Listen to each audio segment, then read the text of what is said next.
Well, I'm going to go ahead and get started here today. Thank you so much to all of you who have joined us on the 20th of December. I know this is a busy time of year for everyone, and we thank you for spending a few minutes with us today to learn about the Walk with Ease program.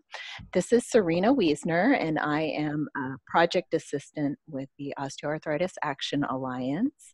And I'm joined today by my colleague, Mary Altpeter. Mary, do you want to say hi? Hi, everyone. Thanks for tuning in. Yes. We're so glad to have you here, and we're glad to have the opportunity to share a little bit more about the Walk with Ease program with you. I am recording this, so if you have any friends or colleagues who are not able to join us today but would like to listen to this afterwards, we will be sending out the link to all of you who registered for this webinar, and we'll also be posting it on our website. So we're happy to have you distribute this far and wide. We're more than happy to answer questions from others too if they're not able to make it. So just please make sure that they have our contact information, which we will share with you at the end. I also want to make sure that you are jotting down your questions as we go through this session. Please hold on to the questions until the end. We'll have a Q&A period so that you can ask all those questions at the end, and we'll make sure that we can unmute all of you and have you ask those. So let's go ahead and we'll jump into the presentation for today. This is kind of our outline that we'll be following. It follows a lot of how you may be writing your proposals if you're seeking grant funding. Obviously, you want to start off by making the case for why you would want to address osteoarthritis or arthritis in general in your population. So we're going to be going through a number of slides that will kind of make the case for why offering Walk with Ease and other arthritis-appropriate evidence-based interventions is something that is very needed for your population. And so we'll go through that. And I do want to make sure that you know that a lot of what we reference in those slides are on our website. So we have a section that I will briefly go over at the end of this presentation, where you can find a lot of this data for making the case, which is helpful, especially if you are in the grant proposal process. And then, of course, we'll be talking a lot about Walk with Ease in particular, and then a little bit about the OsteoArthritis Action Alliance, the resources that we have developed and are online, and then we will have time for questions. I wanted to take a minute to, I think I can turn off, the dinging. I'm not sure if everyone can hear the dinging, but I can, and it's slightly distracting every time somebody joins. I'm glad to have everyone, but all the dinging is making me a little dingy. Okay, so first and foremost is step one, making the case for serving those with arthritis. Many of you on the line today probably know what arthritis is, but just as a reminder, it actually means joint inflammation. And it applies to more than 100 different conditions of unknown or varied causes. So if you just look at this list on the slide right now, you can see there are a wide range, and this is just the very tip of the iceberg when you think of all the different types of arthritis that are impacting our population today. Osteoarthritis is, in fact, the most common form of arthritis. So did want to put that plug out there. Okay. Arthritis, unfortunately, is very common. I bet if I asked people on the phone today, a number of you would probably raise your hands and say that you or someone you know is impacted by arthritis. I would be raising my hand as well. I've had arthritis since I was actually in my mid-teens. So it is certainly a chronic condition that can have an impact on your life for a long, long time. Right now, the statistics stand at about 1 in 4 adults have arthritis, and more than half of those adults with arthritis are of working age. So this is impacting those people who are trying to get into the office or into their job every day and struggling with some of the symptoms. Also, nearly 60% of adults with arthritis are women, unfortunately. Did want to go ahead and show this map. Many of you are familiar with the BRFSS maps, and many of them, unfortunately, look quite the same, with the dark color indicating a higher prevalence of arthritis. And oftentimes it will look darker kind of along the Rust Belt and the Bible Belt, similar to this. But if you just take a minute to find your state on there and note the population in your state.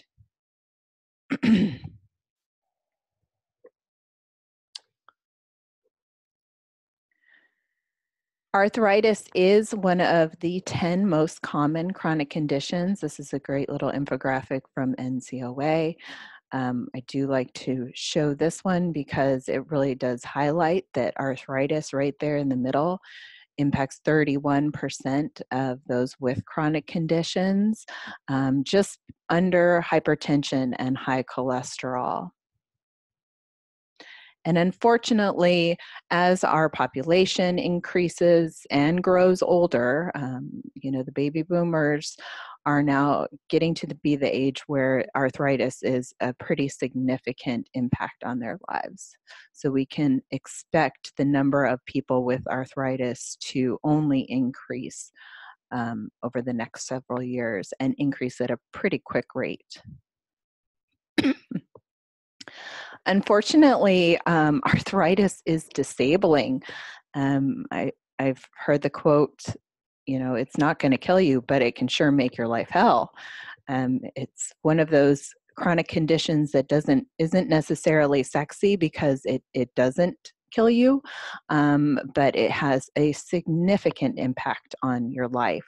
The percentage of adults limited by arthritis has increased by 20%. Just in the last couple decades, less than a couple decades. More than 1 in 4 adults with arthritis report severe joint pain. And those with arthritis are more than twice as likely to report an injury related to a fall. And I know many of you on the line today are also interested in falls prevention programs. So I think this really goes hand in hand with those programs that you're doing, knowing that those with arthritis are more than twice as likely to report an injury related to a fall. And also working age adults with arthritis have lower employment than those without arthritis. And that may be due to lost productive time. So you can see here that those, who are working lose their productive time quite frequently. It about lines up with asthma and allergies as far as the impact it can have compared to other chronic or ongoing conditions. It definitely impacts work time, but it also impacts activities of daily living. So things like holding a cup or lifting a grocery bag or any of those things, 24 million adults are limited by that arthritis. About a third of adults over 45 with arthritis also report anxiety or depression. I can certainly attest to this personally. There have been times when I've had such pain in my knees and in my hands that it did cause me to be depressed. I wasn't able to work. I wasn't able to do the things that I like to do. So that is certainly a reality for many people. About 3 in 10 find things like stooping or bending or kneeling to be very difficult, and more than 20% of adults with arthritis find it very difficult or cannot walk 3 blocks. So there is no cure for these conditions, over 100 different types of arthritis. But luckily, there are ways that we can manage the symptoms. And this graphic here shows 4 of the different kind of ways in which we can manage the symptoms. Weight management is very important, self-management education, injury prevention. This really has a bigger impact early in life. And then, of course, physical activity. And we are really, of course, with Walk with Ease, we're focusing on physical activity.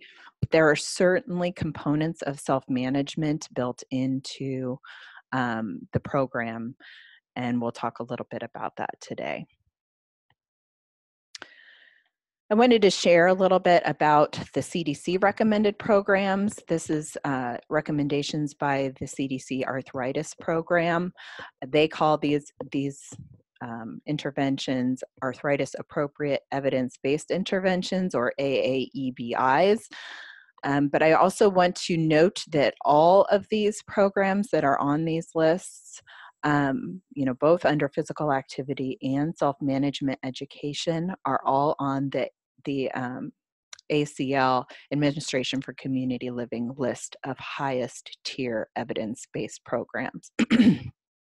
And you can see here under physical activity, Walk with Ease is one of the physical activities that is recommended. And then Walk with Ease self-directed is a promising program.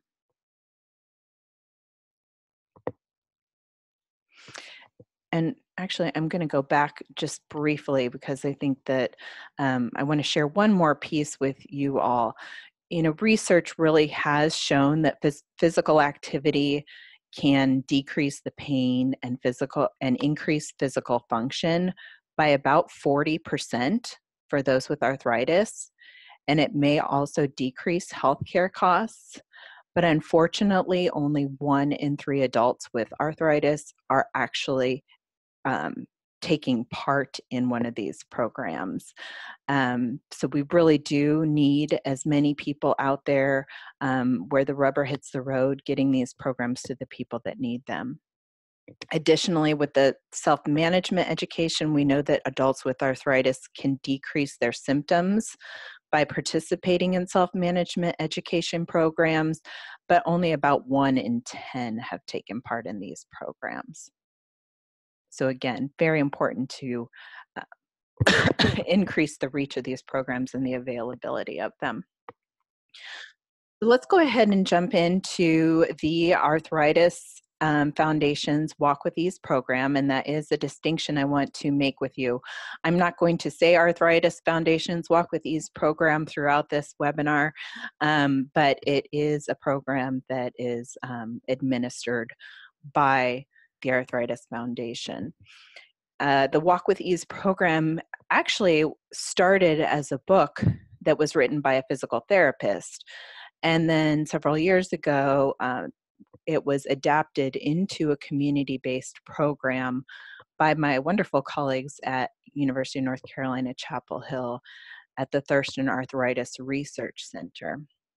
So they developed it into a community-based program with a leader model, and then evaluated it and showed it to be quite effective for those with arthritis. The goals are really to help increase walking effectively and safely for those with arthritis. So it is a low impact walking program and a behavior change program. It's not just like a walking club. It includes a pre-walk discussion that covers a specified topic related to exercise and arthritis. And this is led by a trained leader. And then there is about a 10 to 40 minute walk. That includes a warm-up and a cool down, and includes stretching as well. Excuse me, I'm just going to take a quick drink. The program meets for about 1 hour, 3 times per week for 6 weeks. And I did want to mention with that walking time, there is quite a broad range of the time that the walking takes place. And this is mostly due to the level of your walkers. So there are some people who are very fit and active. They can still gain a lot from this program, but they may be walking quite a bit further or quite a bit longer. Additionally, there is a group that may start off walking for just 10 minutes, but then by the end of the 6 weeks, they are up to walking 30 or 40 minutes. So there are a couple different reasons why that is a broad range of time.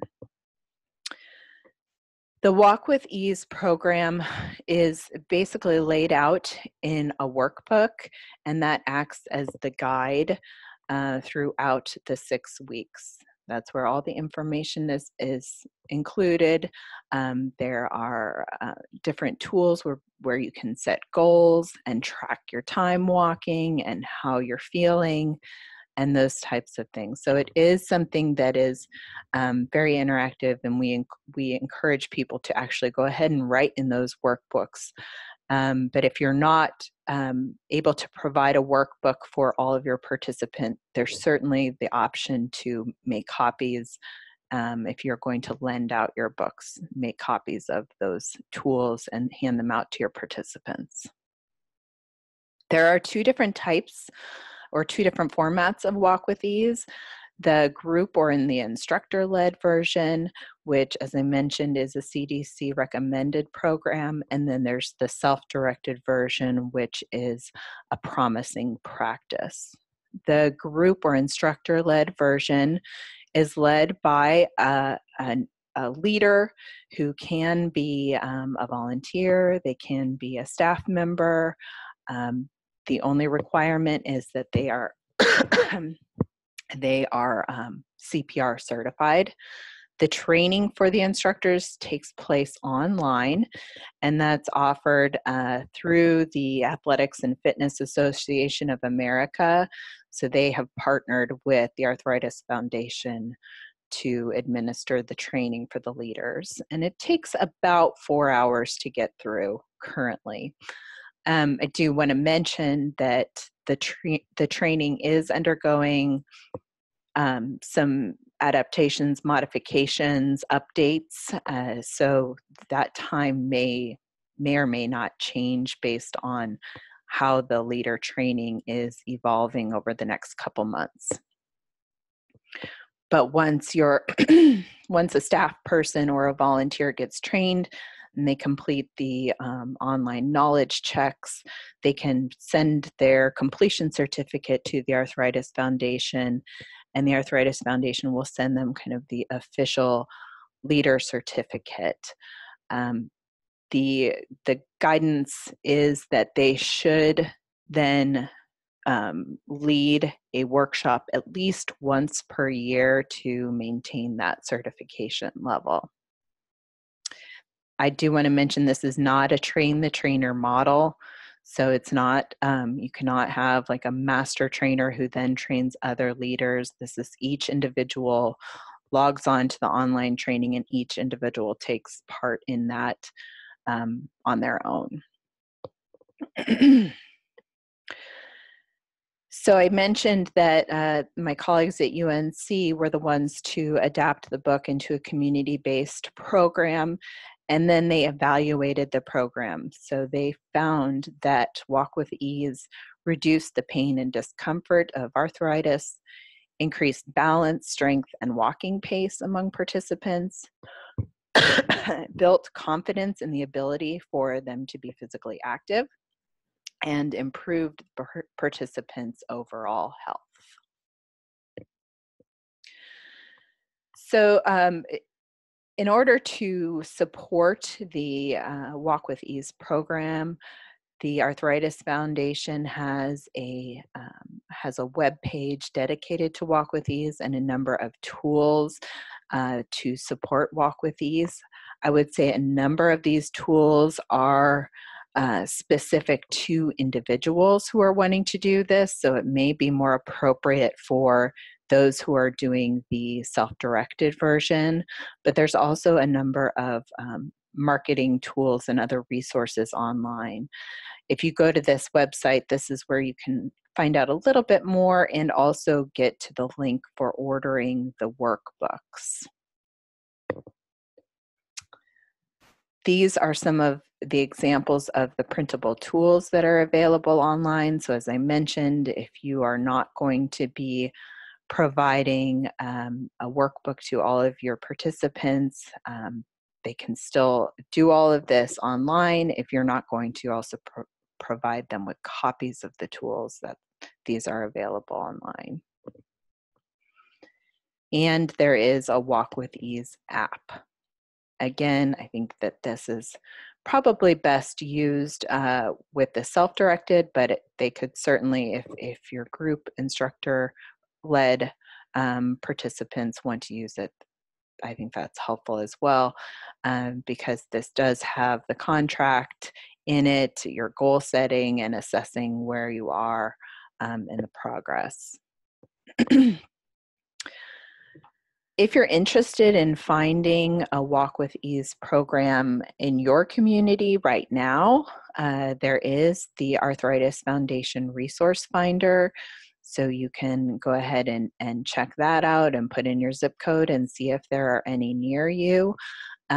If you do decide to offer Walk with Ease, then anytime you schedule a workshop, you can write to the Arthritis Foundation. We have that contact information for you, and have them listed on their resource finder as well. So it's kind of either to find a workshop near you or to list the workshops that you are offering. Can give you some visibility.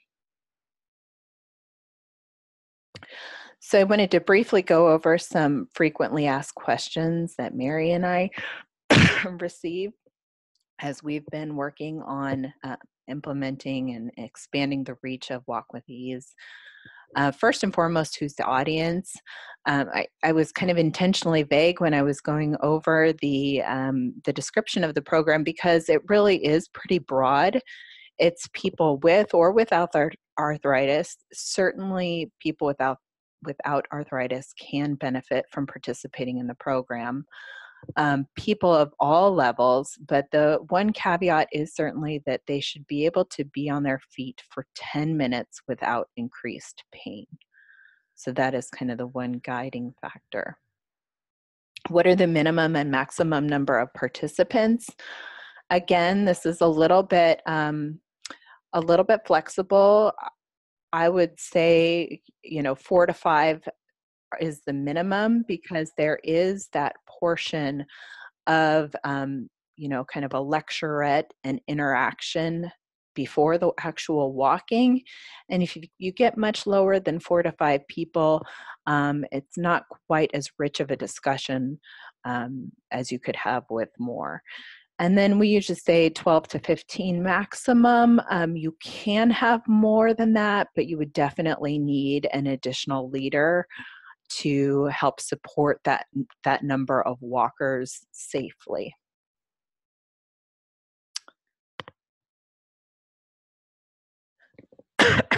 Are the 3 days per week required? I am sure that a number of you on this webinar today are very schooled in evidence-based programming, and you know that fidelity is essential. The 3 days per week was originally decided upon because it aligns with the CDC recommendations for physical activity for those persons with arthritis. So that is the way the program was written, and that is the way it should be delivered in order for it to be evidence-based.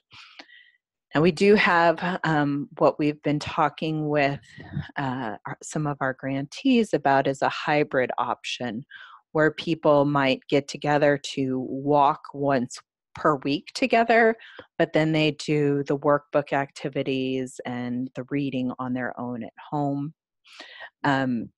That's certainly an option if the 3 times per week is not viable in your situation, but it would qualify as self-directed, not a group or instructor-led version. And then, as I already mentioned, do the leaders need any prior training or certification? Just the CPR certification right now. But we have had some feedback to say that the online leader training really is best for those who already have experience or training in evidence-based programs. Um, just so that they know how to effectively lead an evidence-based program that is highly scripted, and so that they know how to manage groups. Those types of skills are not covered as adequately in the leader training, and so that's something that you might want to think about before recruiting your leaders for Walk with Ease.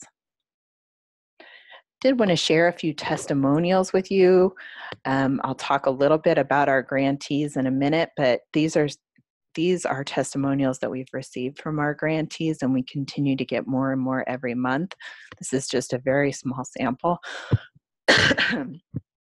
We have one participant who was not walking any more than around the grocery store before joining the class. Since she walks with a walker, but is already up to over a mile of walking. That's a fantastic progress for her. I like the group discussion. It is a tremendous program of good walking and fellowship. I would highly recommend it to anyone. The program has made a huge difference in my being able to walk more and easier. I found the stretches valuable and try to do them when I walk outside of class. And I learned a lot from this program this year. I wasn't aware of my habits until I started keeping track of them on paper. So as I mentioned, we have been, the OsteoArthritis Action Alliance has been working very hard to try and increase the reach of Walk with Ease. We have funding from the CDC Arthritis Program to develop additional tools and resources and really kind of be a de facto technical assistance center for those who are adopting Walk with Ease. This has also allowed us to conduct a mini grants program over the past couple years. We're aiming at getting grantees in at least 25 states, if not more, but we've already gotten quite a number of states on board, and this is just to briefly show you some of our reach. And we are happy to work with any of you on the line today if you would like to bring Walk with Ease to your state. We have developed a number of resources that I think go hand in hand and complement the Arthritis Foundation resources really well. As I mentioned earlier, a lot of the Arthritis Foundation resources are a little bit more focused on the individual, whereas our resources are focused more on community organizations that are adopting the Walk with Ease programming and implementing it in their communities. So this is our website, oaaction.unc.edu, and this is the image of our homepage. When you're here, you'll see a resources tab. If you click on resources or hover over resources, you'll get a drop-down menu, and you'll then want to click on community organizations to get to our list of resources.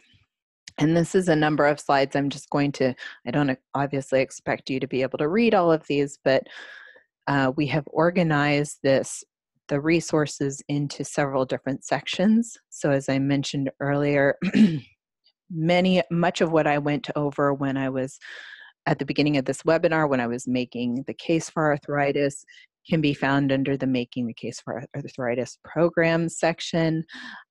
We know that that's important for all of you who are trying to get your leaders in your organization and or funders on board. There's some really rich data in there that I would recommend you checking out. And then there's the evidence-based community program section, which includes not only Walk with Ease, but a number of other arthritis appropriate evidence-based interventions and other tools that you can use to address arthritis in your community. Under implementing programs, we have posted a number of tools that can kind of help with, once you've decided to adopt Walk with Ease, or some of the other evidence-based interventions, some tools that can help you just make that a little bit of an easier, more seamless process. We don't, support reinventing the wheel. There are things out there, and we want you to be able to use them and adapt them for your use. One of the things I want to draw your attention to is the first and second items under implementing programs. This is a Walk with Ease Class 0.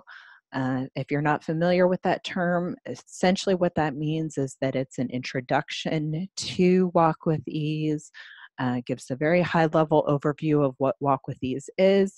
It can be used as a marketing piece for your partners, or it can be used as a marketing and information piece for your constituents. If you are not into doing presentations, you can certainly put the video on a loop at a community center or a church and just have it showing and promoting the program. Or if you have a group of people who have signed up to join Walk with Ease, but you don't want to take time on that first session of the 6 weeks to do the, any data collection process, then you can certainly show the video maybe a day or a week before, have people come in, see the video, meet each other, meet the instructors, and fill out your any of your data collection sheets then. So it's essentially could be a session before the first session. And then we have a number of marketing information, different tools, resources, issue briefs.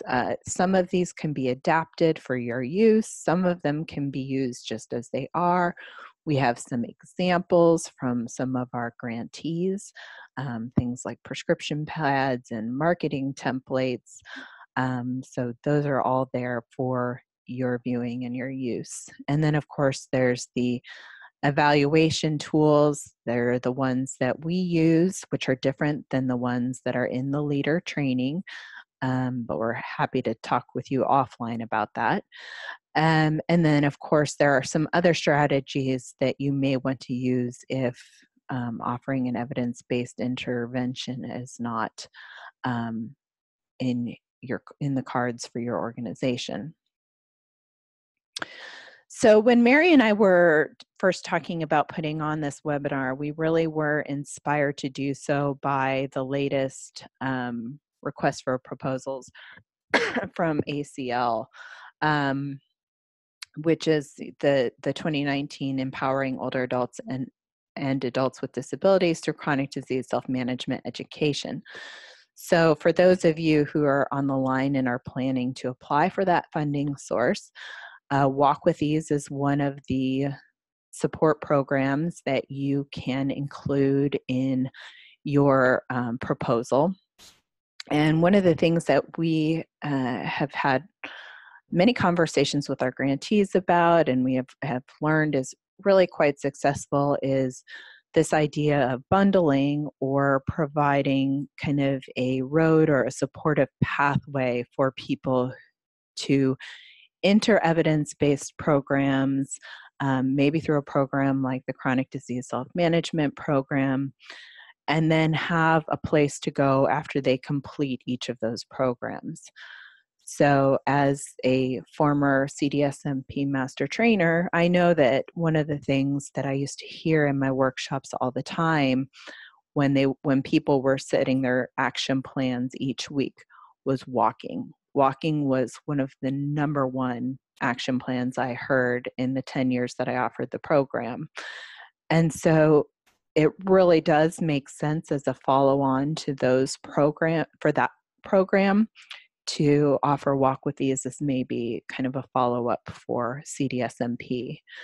Additionally, I know that there are a number of people who want to take part in enhanced fitness. Maybe they're not quite at the level of being able to do that. Walk with Ease could be a great kind of precursor program for those people. And then once they have their strength built up and are able to participate in an ongoing physical activity program like enhanced fitness, then you could have kind of a referral to one of those other programs. And this is just an example. These are just programs that I kind of pulled from ACL's recommended list. So just in thinking about writing your proposal, where and how would Walk with Ease fit in to what you're thinking about offering? We certainly are glad that you're on the webinar today, and we would love for all of you to get involved with the OA Action Alliance if you aren't already.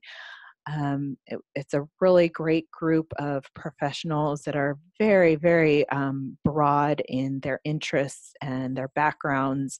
They all come together to support osteoarthritis, people with osteoarthritis, organizations that are doing something about osteoarthritis, etc.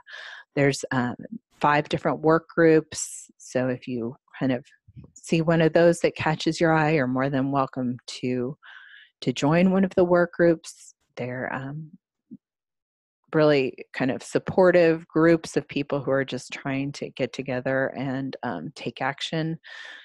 And then we've got lunch and learn webinars. If you can't attend them, we always have them recorded and archived, and you can view them on our YouTube channel. We have e-newsletters. We have additional resources, so not just those that are for the community organizations. And then we have a blog and a bunch of other resources. So we definitely encourage you to get involved with the OA Action Alliance. So I am going to go ahead and pause here and see if Mary has anything to add, and then we will go ahead and open it for questions. Thank you, Serena. No, I don't. I'd like to hear if there are any questions from the audience. Yeah, I'm going to go ahead and I'm going to unmute everyone. So if you are on a line that's rather noisy right now, when I unmute you, please remute yourself. And or you can go ahead and that should open it up to everyone. So anybody have a question, just go ahead and shout out your name and then let me know what your question is. Hi, this is Elaine. Hi, Elaine.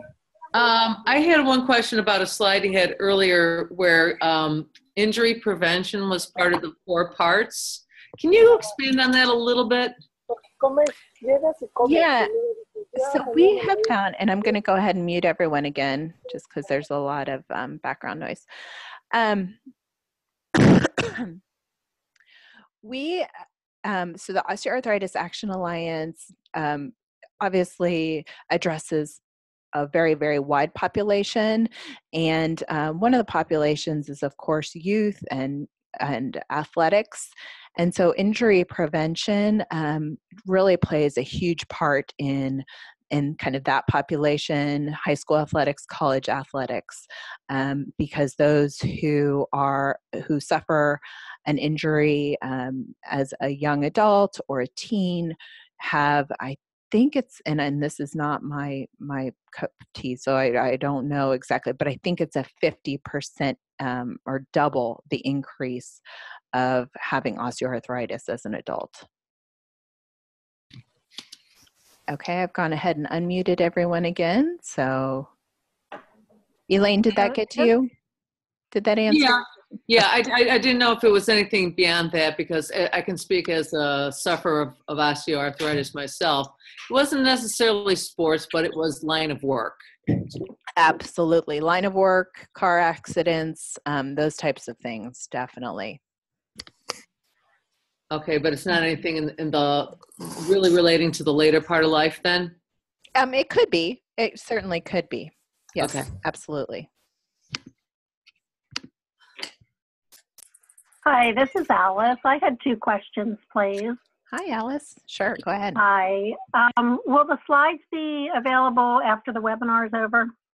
Yes, we'll go ahead and we'll post the recording and the slides. Okay. And then my second question had to do with a similar slide in the presentation as the last question. It was a slide that had the breakout of different, it was arthritis in there, it was asthma. There was one that had to do with back and spine.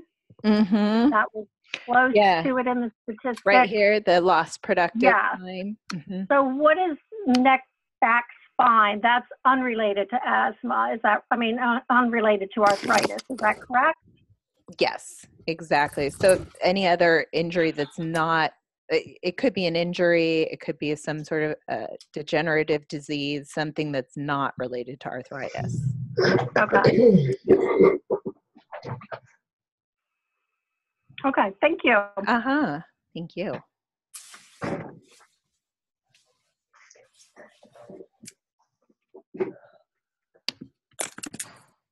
Any other questions?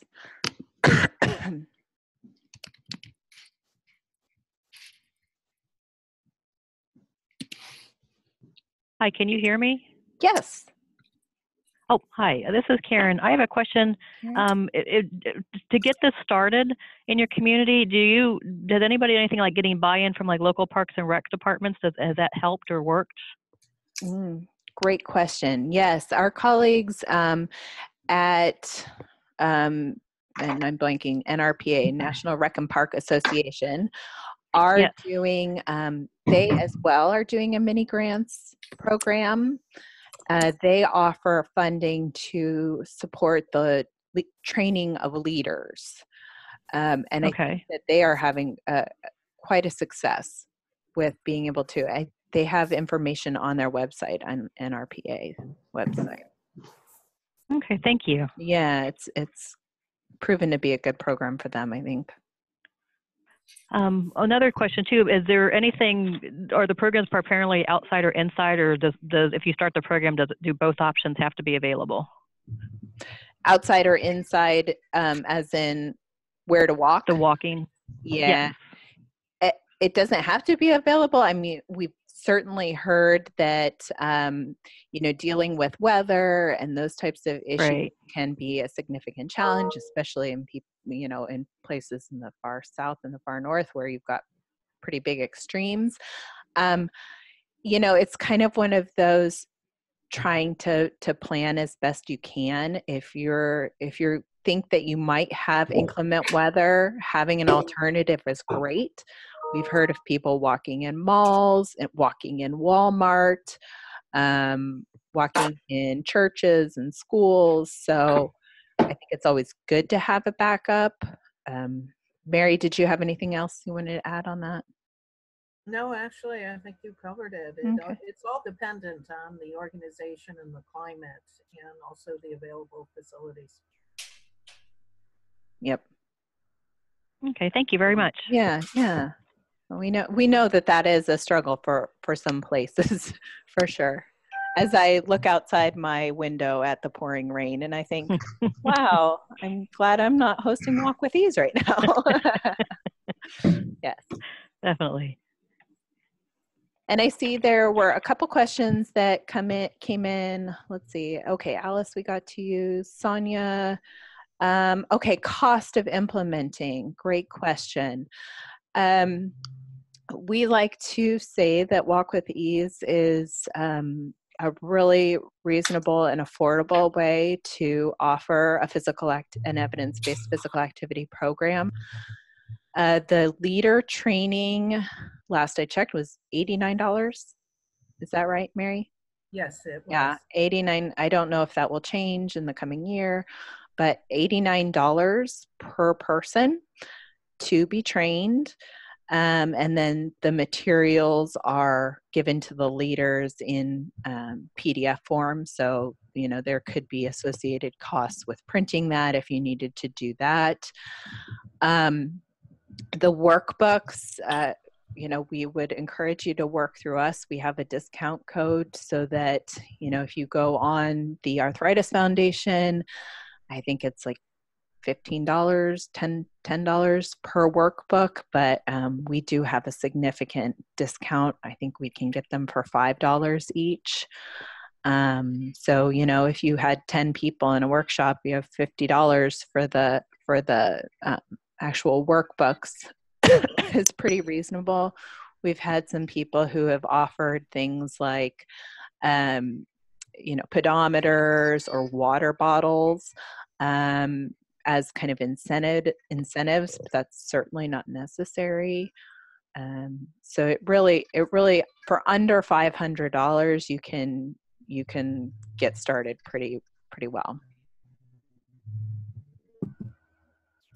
Serena, I have put into the chat box, and I hope people can see it, the contact information at the Arthritis Foundation for the Director of Consumer Support. That's Nick Turkis, and I put his email. We've worked with Nick in acquiring the resources for the program, particularly the discount for the Walk with Ease workbook. So for anybody interested in talking to Nick first as you put together your program plan, provided the email contact. Thanks, Mary.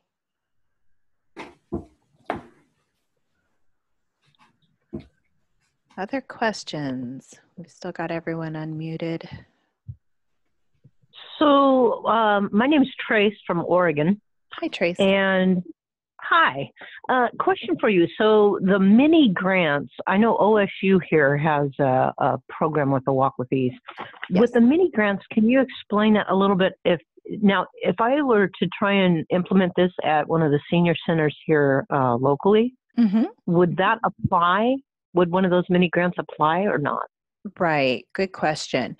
So we have not released another round of mini grants. We did one in 2017 and one in 2018. We are still working on what our strategy will be in the upcoming year. But I would definitely encourage you to get in touch with us offline and talk with us about maybe some opportunities. Okay, great. Thank you. Yeah.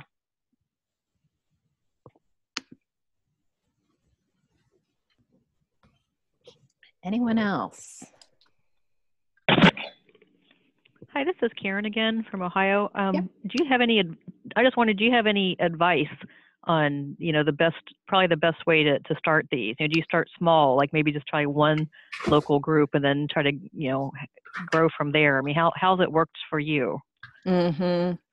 Great question. And I wish I had a really easy answer for that, because it really does depend on you and your partnerships and your constituents.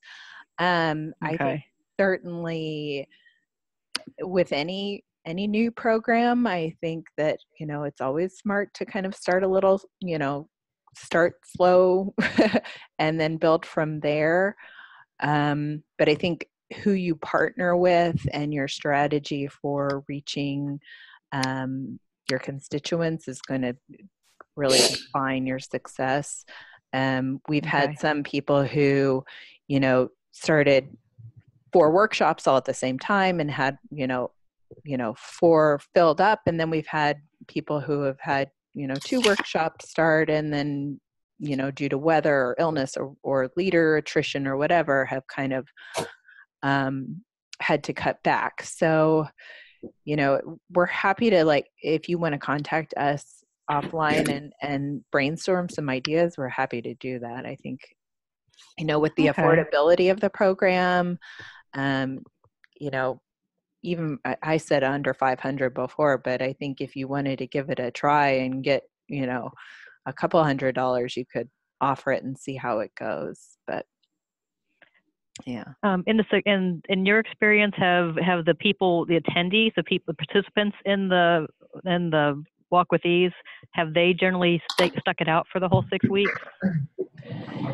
Yeah, Mary, I wish I had looked at the data before before I got on this call Oh, to that's okay. see what our completion rates are. It's not. We generally say, 12 of the 18 sessions is a completer. Okay. Yeah, Mary, do you have any greater insight on? Well, yeah, and we do find that yes, people complete the program, depending on their health, depending on their circumstances, depending on what's going on in their lives, that they may not stay with the classroom. What we have seen and encouraged our organizations, our grantees to suggest to participants is if they can't continue in the classroom version to switch to doing the program self-directed. So they just continue on with reading the work around them, doing the work, doing the walking on their own. Mm-hmm. Okay, well, good. Thank you very much. Yeah, absolutely. I also would like to just suggest putting on the hat of fidelity and quality assurance is, as Serena said, maybe starting off with fewer programs so you get into gear with your leaders. What we have heard from some of the grantees is as they were starting to implement the program, they and their leaders were learning the best way to monitor fidelity, the best way to oversee the whole logistics of the program. So kind of ironing out those things first, it helps to then, as you in delivery, make that program delivery more efficient, and also implementing the program with attention to fidelity. Okay. And we certainly recognize that 3 times a week, it can be a great commitment for a lot of people, both leaders and participants. That's why one of the reasons why we think having a class 0 and being very clear about expectations beforehand can really set you up for success. We have also heard that people will have leaders tag team a workshop. So maybe 2 leaders will attend the first session, introduce themselves, get the workshop off, started off with both of them, and then say they're meeting Monday, Wednesday, and Friday. One leader will take Monday, one leader will take Wednesday, and then they'll both be there Friday, or they'll alternate on Friday. But having both leaders be there at the beginning and at the end is really essential. So, but there are some ways of kind of working around the leader circle, especially if you're utilizing staff people. We know 3 times a week is a lot to ask of staff. Definitely. Mm-hmm. It's Trace again. Another question for you. Do you find that it's more effective to have these as free classes as opposed to maybe a nominal fee for it? Excellent question. Excellent question. And I think that, I'll give my opinion and then Mary can give hers. Anytime you have somebody who has skin in the game, I think that they're going to be more likely to be highly engaged and to participate in the program and, complete the program. So I think a nominal fee is absolutely fine, especially if maybe you want to loan the book to participants and then maybe charge $5 if they want to keep their book. You could also, of course, ask for donations. I think ultimately it kind of just has to flow with the culture of your organization and your population. If they feel that, they should get it for free and you've always offered programs for free, then you should probably not charge because that might put a bad taste in their mouth. But if it's an option, I certainly don't think it would hurt. So that's my opinion and that's what I've heard from others. But Mary, did you have anything else? No, I would agree with you, Serena. We definitely, for our grantees, have said go with whatever is your organizational culture. In some organizations, there would be a lot of pushback by potential participants if they were charged a fee. For others, it's customary to pay a fee, so go for it. From our data collection from our grantees, it looks like for those who charged, the going rate is somewhere around $5 or $10.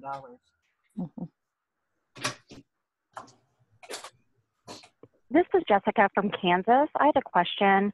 How much outreach do you feel the leaders usually have to do to keep the participants engaged to continue, 3 times a week? Right. Good question. So one of the things that we've been working on over the past several months is engagement and outreach for the self-directed participants. So if you go to our website, you'll find some of those examples, kind of weekly emails to send out to the self-directed participants, just things to kind of motivate them and keep them going. We have not done that for the group-led, primarily because it may or may not be easy to reach out to those people via email. A lot of our self-directed people are kind of a working population that are doing it as part of an employee wellness. So they kind of sign up and they give their email. So it's pretty easy to get in touch with them. But again, I think it kind of goes back to the culture of your organization. If you're utilizing volunteers as your leaders, you may not want to have them reach out to people to keep them engaged, just because that's a big ask. But I certainly don't think it would hurt if that's part of your culture and part of kind of the expectation of your staff or your volunteers, to reach out, say, hey, we didn't see you at Walk with Ease last week. We sure miss you. I think that would go a long way in helping people complete the class. Mary, did you have anything else you want to add? No, I'm seeing we're we're close. Yep. point. If any of you have additional questions on this last slide, you can see our email addresses, and feel free, by all means, feel free to email us. We're happy to help support you in your planning to implement Walk with Ease. Absolutely. We'll go ahead and we will